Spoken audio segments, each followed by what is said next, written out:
প্রিয় শিক্ষার্থী বন্ধুরা, আসসালামু আলাইকুম। ভিডিও শুরু করার আগে বলতে চাই, যদি ধৈর্য না থাকে তাহলে এই ভিডিও দেখার দরকার নাই। আর যদি ধৈর্য থাকে তাহলে সম্পূর্ণ ভিডিওটা দেখবে, কারণ এই ভিডিও দেখার পরে তোমার মেন্টালিটি অনেক কিছুই চেঞ্জ হবে। একটা সাবজেক্ট সম্পর্কে তুমি পরিপূর্ণ ধারণা পাবে এবং এই সাবজেক্ট সম্পর্কে তোমার ইনশাআল্লাহ একটা পজিটিভ ধারণা আসবে এবং হয়তো এই ভিডিও দেখার পরে তোমার মনের একটা কোনায় হয়তো এই সাবজেক্টের জন্য একটা ভালোবাসা তৈরি হয়ে যাবে। ওকে, তো যে সাবজেক্টটা নিয়ে কথা বলবো সেটা হচ্ছে অ্যারোনটিক্যাল ইঞ্জিনিয়ারিং। এই সাবজেক্টটা আমাদের দেশে বলতে গেলে প্রায় নতুন একটা সাবজেক্ট এবং এই সাবজেক্টটা নিয়ে আমরা আসলে ওভাবে কেউ মাথা ঘাটাই না, বা আমাদের খুব বেশি পরিচিত বড় ভাই নাই যারা আসলে এই সাবজেক্টে পড়াশোনা করে। সো এই কারণে এই সাবজেক্টের পড়াশোনার সেক্টর, জব সেক্টর সম্পর্কে আমরা জানি না। কিন্তু বাংলাদেশে একটা নতুন ইউনিভার্সিটি হয়েছে, এটা হচ্ছে BSMRAAU। ওকে, আমি এর ফুল মিনিংটা বললাম না, ফুল মিনিং আই হোপ তুমি জেনে গেছো। তো এই ইউনিভার্সিটিতে টোটালি অ্যারোনটিক্যাল ইঞ্জিনিয়ারিং পড়ানো হয়। শুধুমাত্র অ্যারোনটিক্যাল ইঞ্জিনিয়ারিং এর জন্য একটা ইউনিভার্সিটি খোলা হয়েছে। তো সেটা ভর্তি পরীক্ষার ফর্ম অনেকেই ফিল আপ করছো। তো আমি এখন বলবো যে আসলে এই সাবজেক্টে পড়ে আসলে ভবিষ্যৎটা কি। তো ফার্স্ট অফ অল আমি তোমাদের কাছে ক্ষমা চেয়ে নিচ্ছি, বিকজ এই ভিডিওটা অনেক আগে করা উচিত ছিল। এবং সেকেন্ড অফ অল যে আমি কিন্তু এই সাবজেক্টে পড়ি না, আমার সাবজেক্ট হচ্ছে ইলেকট্রিক্যাল ইঞ্জিনিয়ারিং। বাট গুগল ঘেটে কিছু পরিচিত বড় ভাই ছিল যারা এই সাবজেক্টে পড়ছে, তাদের সঙ্গে কথাবার্তা বলে আমি এই সাবজেক্ট সম্পর্কে যেটুকু জানতে পারলাম সেটুকুই তোমাদের সামনে জাস্ট উপস্থাপন করবো। সো কোনো যদি ভুল ত্রুটি হয় তাহলে অবশ্যই আমাকে ক্ষমার চোখে দেখবে। আশা করি তোমরা সবাই বুঝতে পারছো। আচ্ছা, তো দেখো, অ্যারোনটিক্যাল ইঞ্জিনিয়ারিং এই সাবজেক্টটাকে বেসিক্যালি তোমার দুইটা ডিসিপ্লিনে ভাগ করা হয়। একটা হচ্ছে অ্যারোস্পেস ডিসিপ্লিন আর একটা হচ্ছে তোমার অ্যাভিওনিক্স ডিসিপ্লিন।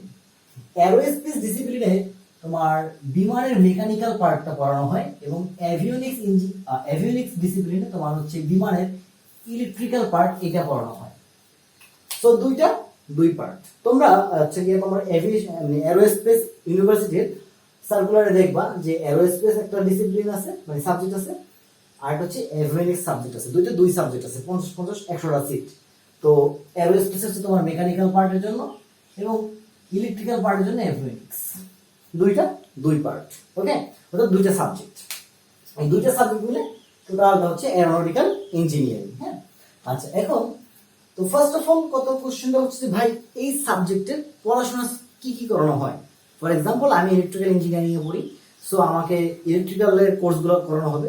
তাহলে এই অ্যারোনটিক্যাল ইঞ্জিনিয়ারিং এর কোর্সগুলো কি কি।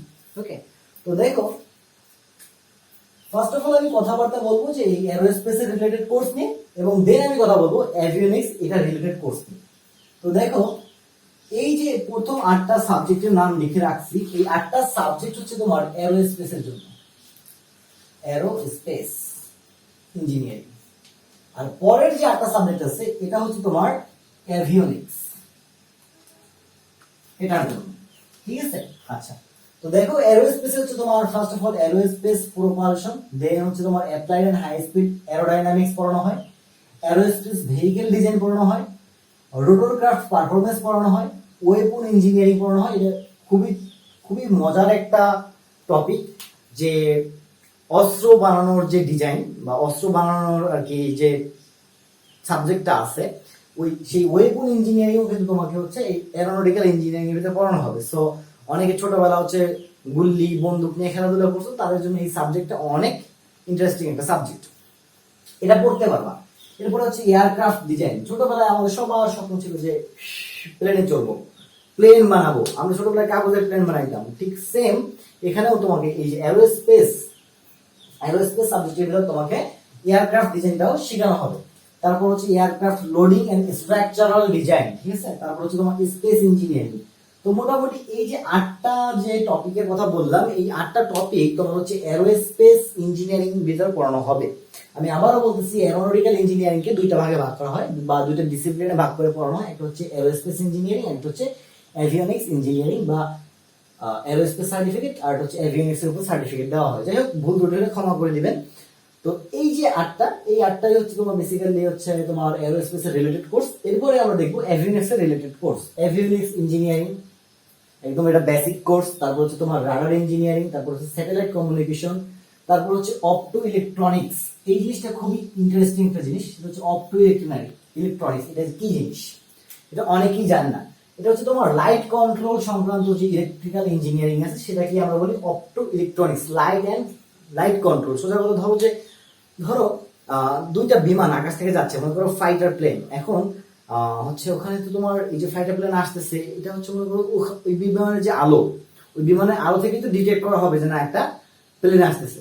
সো এই যে আলো ডিটেকশন মানে লাইট ডিটেকশন, লাইট কন্ট্রোল, এটাই হচ্ছে তোমার অপটো ইলেকট্রনিক্স এর আলোচনার বিষয়। যাই হোক, একটু গুগল করে নিলে আরো ভালো করে জানতে পারবে। এবার হচ্ছে অপটিক্যাল ফাইবার কমিউনিকেশন, তারপর হচ্ছে মাইক্রোওয়েভ ইঞ্জিনিয়ারিং। এটা খুবই চ্যালেঞ্জিং একটা সাবজেক্ট, খুবই দারুণ একটা সাবজেক্ট। তারপর হচ্ছে অ্যারোস্পেস মেজারমেন্ট, তারপর হচ্ছে তোমার গাইডেন্স, নেভিগেশন এন্ড কন্ট্রোল। এই যে 8টা জিনিস, এই 8টা জিনিস হচ্ছে তোমার এক্সামিনেশনে পড়ানো হবে। তো দেখো, এই সাবজেক্ট পড়তে গেলে কিন্তু তুমি মোটামুটি ইঞ্জিনিয়ারিং এর যত শাখা আছে, for example civil engineering, mechanical engineering, electrical engineering, অর্থাৎ ইঞ্জিনিয়ারিং এ কিন্তু বেশ কিছু মাদার টপিক আছে বা মাদার সাবজেক্ট আছে। সেটা কি কি? সিভিল আছে, সিভিল ইঞ্জিনিয়ারিং একটা মাদার সাবজেক্ট, ইলেকট্রিক্যাল ইঞ্জিনিয়ারিং একটা মাদার সাবজেক্ট, তারপরে মেকানিক্যাল একটা মাদার সাবজেক্ট। তো ইঞ্জিনিয়ারিং এর যে মাদার সাবজেক্ট গুলো আছে, সেই মাদার সাবজেক্ট প্রত্যেকটাই তুমি এখানে পড়বা, প্রত্যেকটাই পড়বা। সো পিওর ইঞ্জিনিয়ারিং এর যে একটা মজা, সেই মজাটা তুমি হচ্ছে এই অ্যারোনটিক্যাল ইঞ্জিনিয়ারিং এ পাবা। এবং এই অ্যারোনটিক্যাল ইঞ্জিনিয়ারিং কিন্তু বেশ একটা চ্যালেঞ্জিং সাবজেক্ট। সো এইটা পড়লে কিন্তু তুমি অনেক অনেক কিছুই শিখতে পারবা, মানে অনেক নতুন কিছু জানতে পারবা। প্রত্যেকটা সাবজেক্ট থেকে মানুষ নতুন কিছু জানতে পারে, বাট এইটা একটু ডিফারেন্ট, অন্য সব সাবজেক্ট চেয়ে একটু ডিফারেন্ট। আচ্ছা, এবং এটা কিন্তু বেশ অ্যাডভান্স একটা টেকনোলজি শাখা। ইঞ্জিনিয়ারিং এর বেশ অ্যাডভান্স একটা শাখা হচ্ছে অ্যারোস্পেস ইঞ্জিনিয়ারিং, বা আমরা বলতে পারি অ্যারোনটিক্যাল ইঞ্জিনিয়ারিং। তো এখন মনে করো যে 4 বছর ধরে তুমি এই সাবজেক্টে পড়লা, 4 ইয়ার্স ধরে এই সাবজেক্টটা পড়লা। এখন বাইরে এই সাবজেক্টগুলো কোথায় কোথায় পড়ানো হয়? বাংলাদেশের 2টি ইউনিভার্সিটিতে এই সাবজেক্টটা পড়ানো হয়। একটা হচ্ছে MIST, এটা হচ্ছে Bangabandhu Sheikh Mujibur Rahman aerospace and avionics university. এই 2টি ইউনিভার্সিটিতে তোমার হচ্ছে কি এই সাবজেক্টটা পড়ানো হয়। বাই দ্য ওয়ে, আমাদের DU 3 ফেজ কোর্স চলতেছে। এই DU 3 ফেজ কোর্সে তুমি যদি শুধুমাত্র কেমিস্ট্রি কোর্সে ভর্তি হও তাহলে হচ্ছে 1020 টাকা। তুমি যদি শুধুমাত্র ম্যাথ কোর্সে ভর্তি হও তাহলেও 1020 টাকা। আর যদি দুইটা একত্রে করো তাহলে 1630 টাকা। পুরো সবকিছু জানতে ডেসক্রিপশন বক্সে চলে যাও, ঠিক আছে? এবং ইনশাআল্লাহ শিওর শর্ট ক্লাসগুলো এখানে পাবা, ক্লাস করলে পরেই বুঝতে পারবা। আর ক্লাসগুলো সম্পূর্ণ লাইভ ক্লাস হবে, কোনো রেকর্ডেড ক্লাস নাই। আশা করি সবাই বুঝতে পারছো। এবার আমরা চলে যাব জব সেক্টরে। যে 4 বছর ধরে আমি পড়লাম, 4 বছর ধরে পড়ার পরে আমার জব সেক্টরটা কি হবে, মানে আমি কোথায় জব করব। দেখো, জব সেক্টর বেসিক্যালি ডিপেন্ড করে দুইটা জিনিসের উপর, মানে এই সাবজেক্টের ক্ষেত্রে জব সেক্টর ডিপেন্ড করে দুইটা জিনিসের উপরে। একটা হচ্ছে তোমার এয়ারলাইন্স, মানে ওই দেশে এয়ারলাইন্স কতগুলো আছে, আর একটা হচ্ছে ওই দেশে কোনো ম্যানুফ্যাকচারিং কোম্পানি আছে কিনা। আমি কি বললাম? এই সাবজেক্টের জব সেক্টর ডিপেন্ড করে দুইটা জিনিসের উপর। একটা হচ্ছে তোমার এয়ারলাইন্স এর সংখ্যার উপর, আর একটা হচ্ছে ম্যানুফ্যাকচারিং কোম্পানির উপরে। তো দেখো, এই সাবজেক্টে ভর্তি হওয়ার আগে আমাদের বাপ দাদা ভাইরা বলবে কি, আরে এই সাবজেক্টে তো জব সেক্টর নাই, তাহলে এই সাবজেক্ট নিয়ে পড়া দরকার কি, তাই না? তো দেখো, ফার্স্ট অফ অল কথা হচ্ছে জব সেক্টর ডাজেন্ট ম্যাটার। একটা সাবজেক্ট যখন তৈরি হয় তার মানে অবশ্যই অবশ্যই এখানে জব সেক্টর তো আসেই, আছে না? একটা সাবজেক্ট কিন্তু তৈরি, মানে যে কোনো বিশ্ববিদ্যালয় যখন একটা সাবজেক্ট নিয়ে আসে, এত সহজে কিন্তু নিয়ে আসে না, অনেক কোটি কোটি টাকা খরচ করে কিন্তু সাবজেক্টটা নিয়ে আসে। সো অবশ্যই সেই সাবজেক্টের কি হয়েছে, একটা জব সেক্টর সৃষ্টি হয়েছে, বিধায় কিন্তু সাবজেক্টটা নিয়ে আসছে। আশা করি এটুকু বুঝতে পারছো। সো জব সেক্টর নিয়ে চিন্তা করো না, জব সেক্টর অবশ্যই আছে। হ্যাঁ, তবে বাংলাদেশের জব সেক্টর কম। কেন বাংলাদেশের জব সেক্টরটা কম এটা একটু বুঝাই। দেখো, বাংলাদেশে মাত্র 4টা এয়ারলাইন্স কোম্পানি আছে, মাত্র 4টা এয়ারলাইন্স কোম্পানি আছে। এর ভিতরে আমি 2টাকে চিনি, একটা হচ্ছে US বাংলা, আর একটা হচ্ছে তোমার নভো এয়ার। ওকে, আরো 2টা আছে। তো এখন মাত্র 4টা এয়ারলাইন্স কোম্পানি। যদি এয়ারলাইন্স কোম্পানি মনে করো যে 10টা থাকতো, তাহলে কি জব সেক্টর বাড়তো না? অবশ্যই বাড়তো। যদি 20টা থাকতো তাহলে কি আরো বাড়তো। সেকেন্ড জিনিসটা আছে, সেটা হচ্ছে ম্যানুফ্যাকচার কোম্পানি, অর্থাৎ যারা হচ্ছে বিমান তৈরি করে। সো বাংলাদেশে আজ পর্যন্ত, এখন পর্যন্ত কোনো ম্যানুফ্যাকচার কোম্পানি নেই বিমানের জন্য। যদি ভবিষ্যতে ম্যানুফ্যাকচার কোম্পানি হয়, বাংলাদেশ কিন্তু অনেক আগায় যাচ্ছে, যদি ভবিষ্যতে ম্যানুফ্যাকচার কোম্পানি হয় তখন কিন্তু এই সাবজেক্টের জন্য, মানে এই সাবজেক্ট থেকে প্রচুর পরিমাণে লোক জব পাবে এবং জব সেক্টর তাদের একটা বাংলাদেশে তৈরি হয়ে যাবে। বাট বাংলাদেশে জব সেক্টর নাই তো কি হয়েছে, বিদেশে তো জব সেক্টর আছে। USA, কানাডা, রাশিয়া, এগুলোতে প্রচুর পরিমাণে ম্যানুফ্যাকচার কোম্পানি আছে যারা বিমান প্রস্তুত করে। জার্মানিতে প্রচুর পরিমাণে বিমান প্রস্তুত হয়। সো ওইসব দেশে তুমি চলে যাওয়া, দেশে থাকতে হবে এমন কোনো কথা আছে? হ্যাঁ, ওইসব দেশে চলে যাওয়া, তাই না? আচ্ছা, তো এখন খেয়াল করো, এই জব সেক্টর নিয়েও না তোমার কোনো চিন্তা করার দরকার নেই। বাংলাদেশে যা আছে, বাংলাদেশে 4টা এয়ারলাইন্স কোম্পানি, তাই তোমার জন্য যথেষ্ট। কেন যথেষ্ট দেখো, আমি একটু আগে বলে রাখছিলাম যে বাংলাদেশে তোমার 2টা ভার্সিটিতে হচ্ছে গিয়ে তোমার এই যে এরোনটিক্যাল ইঞ্জিনিয়ারিং পড়ানো হয়। একটা হচ্ছে এমআইএসটি, একটা হচ্ছে Bangabandhu Sheikh Mujibur Rahman aerospace and aeronautical university. Okay, MIST তে সিট আছে 50টা, আর এটাতে সিট আছে 100টা, টোটাল সিট আছে কত, 150। তার মানেটা কি দাঁড়ালো, তার মানে বাংলাদেশ থেকে প্রত্যেক বছরে মাত্র 150 জন এরোনটিক্যাল ইঞ্জিনিয়ার বেরোচ্ছে। 150 জন এরোনটিক্যাল ইঞ্জিনিয়ারিং এর কি চাকরি এই দেশে সম্ভব না? অবশ্যই সম্ভব। এই 4টা এয়ারলাইন্স কোম্পানিতে কি এই 150 জনকে চাকরি দিতে পারবে না? অবশ্যই পারবে। আচ্ছা, কারো যদি যোগ্যতা ভালো থাকে, সে কি বিদেশে আরো ভালো কোনো কোম্পানিতে চাকরি নিতে পারবে না? অবশ্যই পারবে, স্বাভাবিক। সো জব সেক্টর নিয়ে কোনো চিন্তা করার দরকার নেই। এখানে কম্পিটিশন খুবই কম, কম্পিটিশন মাত্র 150 জনের ভিতরে। ফর এক্সাম্পল, মনে করো তুমি যে রুমে ক্লাস করতেছো, তোমার যে বন্ধু, সেই বন্ধুই তোমার কম্পিটিটর তোমার জব সেক্টরে। অন্য একটা ইউনিভার্সিটির কেউ তোমার সঙ্গে এখানে কম্পিট করবে না। আমি আমি তোমার সঙ্গে কম্পিটিশন করবো না, কখনোই কম্পিটিশন করবো না, কারণ আমার সাবজেক্ট ইলেকট্রিক্যাল ইঞ্জিনিয়ারিং। আমার একটা বন্ধু, সে সিভিল ইঞ্জিনিয়ারিং করে, সেও তোমার সঙ্গে কম্পিটিশন করবে না, বা করার সুযোগও থাকবে না। কারণ তোমার জবটাই হবে তোমার সাবজেক্টের উপর ভিত্তি করে, কারণ তুমি পড়তেছো কি, এরোনটিক্যাল ইঞ্জিনিয়ারিং পড়তেছো। সো এটা নিয়ে একদম রিল্যাক্স থাকো। ওকে, জব সেক্টর নিয়ে একদম রিল্যাক্স থাকো। এবং একটা সমীক্ষায় দেখা গেছে কি, তোমার একজন এরোনটিক্যাল ইঞ্জিনিয়ার বা তার বার্ষিক আয় 72,000 ডলার। একজন এরোনটিক্যাল ইঞ্জিনিয়ারের বার্ষিক আয় 72,000 ডলার, এবং এটা তাও 2 বছর আগের ডাটা। 2 বছর আগের ডাটা, অর্থাৎ 2020 সালের ডাটা অনুসারে 72,000 ডলার। এখনো তো আস্তে আস্তে বাড়বে।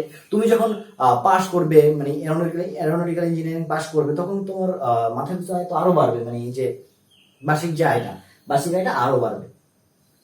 ওকে, আচ্ছা, এবার হচ্ছে গিয়ে মনে করো তুমি কোশ্চেন করতে পারো যে ভাই, আমি হচ্ছে এই এয়ারলাইন্স কোম্পানিতে জব পাইলাম না, তাহলে এখন আমার উপায় কি? তাহলে এখন তোমার উপায় কি দেখো, তুমি বিসিএস এ মুভ করতে পারো, ইজিলি বিসিএস এ মুভ করতে পারো। ওকে, তারপর হচ্ছে তুমি ব্যাংক জবের দিকে মুভ করতে পারো। ব্যাংক জব এবং বিসিএস যে কেউ দিতে পারে। হ্যাঁ, রেজাল্ট থাকলেই ব্যাংক জব এবং বিসিএস যে কেউ দিতে পারে।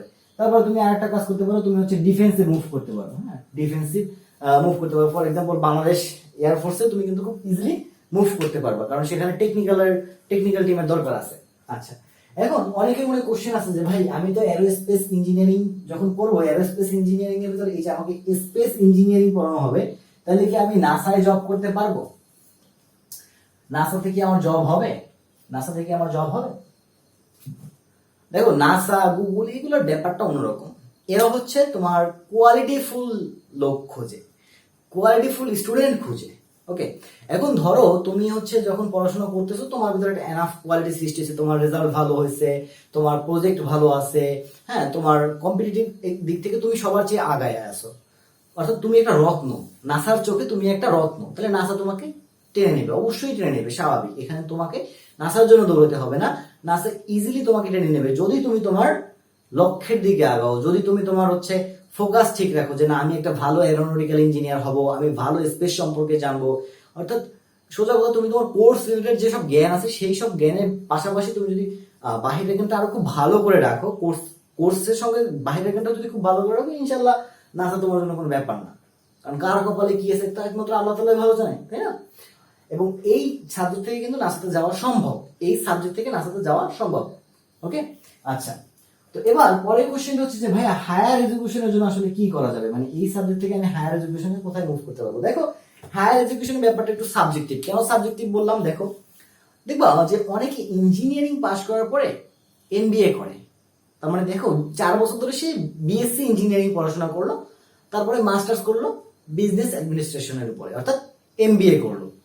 তাহলে সারা বছর, মানে 4টা বছর কষ্ট করে ল্যাব অ্যাসাইনমেন্ট রিপোর্ট দিয়ে সব কিছু করে ইঞ্জিনিয়ারিংটা শেষ করার পরে সে করলো কি, একটা কমার্সের শাখাতে ভর্তি হইলো, মানে কমার্সের একটা সাবজেক্টের উপরে সে মাস্টার্স করলো। করতে পারে না? পারে। এরকম উদাহরণ ভরিয়ে আছে। ইভেন তোমার ঘরের পাশে দেখবা এক বড় ভাই, সেও ইঞ্জিনিয়ারিং পাস করে কি করতেছে, এমবিএ করতেছে। তো এখন তুমি হায়ার এডুকেশনের জন্য যে কোনো সাবজেক্ট চয়েস করে নিতে পারো, ইটস টোটালি ইওর চয়েস, এটা তোমার ব্যাপার। হ্যাঁ, তবে এই সাবজেক্টের অনুসারে তুমি যদি আগাইতে চাও, তাহলে তুমি হচ্ছে ওয়েপন ইঞ্জিনিয়ারিং এর দিকে আগাইতে পারবা, যেটা খুবই চ্যালেঞ্জিং একটা সাবজেক্ট এবং খুবই ভালো একটা সাবজেক্ট। স্পেস ইঞ্জিনিয়ারিং এর দিকে আগাইতে পারবা, এয়ারক্রাফট ডিজাইনের দিকে আগাইতে পারবা, এভিওনিক্স ইঞ্জিনিয়ারিং এর দিকে আগাইতে পারবা, এবং আদার সাবজেক্ট ইলেকট্রিক্যাল সাবজেক্টের দিকেও তুমি আগাইতে পারবা। তবে বেসিক জিনিসগুলো তোমাকে জানতে হবে। যাই হোক, আমি ব্যাপারটা হয়তো সব খুলে বলতে পারিনি, বুঝাইয়া বলতে পারিনি, তবে যেটুকু আমার নলেজ ছিল সেইটুকু নলেজ থেকে আমি বুঝাইয়া বলার চেষ্টা করলাম। আশা করি তোমরা বুঝতে পারছো। আর যাদের স্বপ্ন ঢাকা ভার্সিটিতে আমাদের এই যে ডিউ 3 ফেজ কোর্সে ভর্তি হয়ে যেতে পারো। কেমিস্ট্রির কোর্স ফি বলে দিলাম তো 1020 টাকা, ম্যাথের কোর্স ফি 1020 টাকা। যদি দুইটা একত্রে করো তাহলে 1630 টাকা। সবকিছু জানতে ডেসক্রিপশন বক্সে চলে যাও। এরপরে আমি যে সাবজেক্ট নিয়ে কথা বলবো সেই সাবজেক্টটা হচ্ছে ঢাকা ভার্সিটি নিউক্লিয়ার ইঞ্জিনিয়ারিং নিয়ে। সো অবশ্যই সেই সাবজেক্ট রিভিউটা দেখবে। সবাই ভালো থাকো, সুস্থ থাকো, আল্লাহ হাফেজ।